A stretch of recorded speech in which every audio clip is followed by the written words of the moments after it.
before this property was even purchased. It started over by the Bradley Indian Mission on the other side of the highway.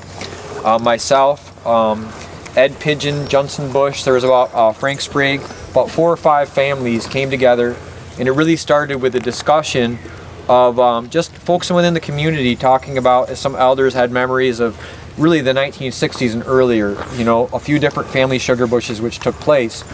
And so we began to talk about, wow, there was sugaring that took place here. And then we were interested in it, and none of us had ever done it. So our first sugar bush, I think we had maybe 15, 20 taps. We took concrete blocks and stacked them up, and we had a tent. We did it in a wall tent, and for 2 years it destroyed the tent. It's just a faint memory now, but every year that sugar bush grew, and we raised money to build our first evaporator out of junk, literally from a junkyard, that we welded together, and we raised money to buy the junk and the welding supplies by selling pancakes. And so this is a time when asking for $300 out of the budget was like a huge request, and it wasn't going to be fulfilled. So what kind of pancakes? It was just regular pancakes. I think the blueberry pancakes. But from that, really, our sugar bush has grown every year. This year we ran 800 maple taps, and then we also did 60 walnut taps on the black walnuts that are on the property. So we're expanding to 1,200 taps next year. It's a community-based sugar bush, which means that in our sugaring process, that the way we operate here is Johnson is our Zispakwat Ogama. He's a community elected chief for the sugar.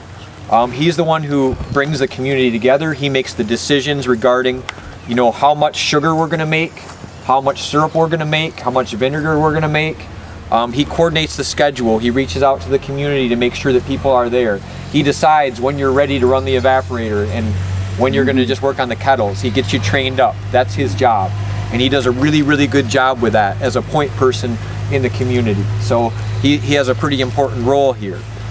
We have one of the interesting things, and when it comes to forest management, and in one of the things here, I'm not a forest manager, but I can tell you that we base a lot of our decisions on how we go about based on these community conversations with those involved and ethics.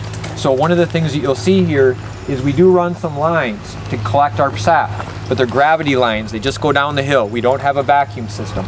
A lot of sugar bushes do have a vacuum system, but the community conversation here was that the feeling was that it wasn't ethical for us. It wasn't the right thing to do culturally, because these trees are giving a gift of the sap. They give the sap. And so going and visiting each tree to empty those buckets, that's an important aspect for this community. So that's why that decision is made in that sort of way. And we try to look at things as that, you know, rather than we are kind of the masters of this place, we are one little thing out of many things here. And so Pumpkin likes to refer to this as a nation, you know, like this maple nation, and all of these maple relatives that are here. They're the ones that really do the work in production. You can see right here on some of the maples where they were tapped this year. We have a ratio, and if anybody would like any of the paperwork for what we have, for how many taps we put per tree. That's one of the things that we do here in our management, is we're really careful about how much we tap trees. We also really watch sap production, and you have to kind of watch that throughout the course of the season.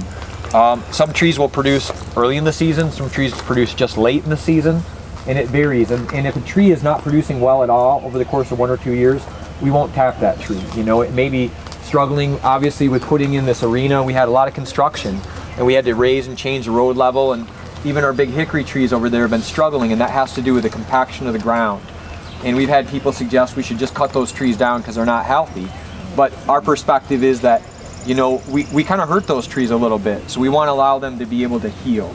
So we're real careful about these things. Another thing about our how we go about this is, before we tap anything at the beginning of the season, Johnson has a ceremony for these trees, and that ceremony was taught by George Martin, who's here. And so the way that ceremony is we have the largest maple tree that's on the property. It's like the grandfather of all the maple trees. And we go to that maple tree, and we have 4 little fires, one for each of one of the directions.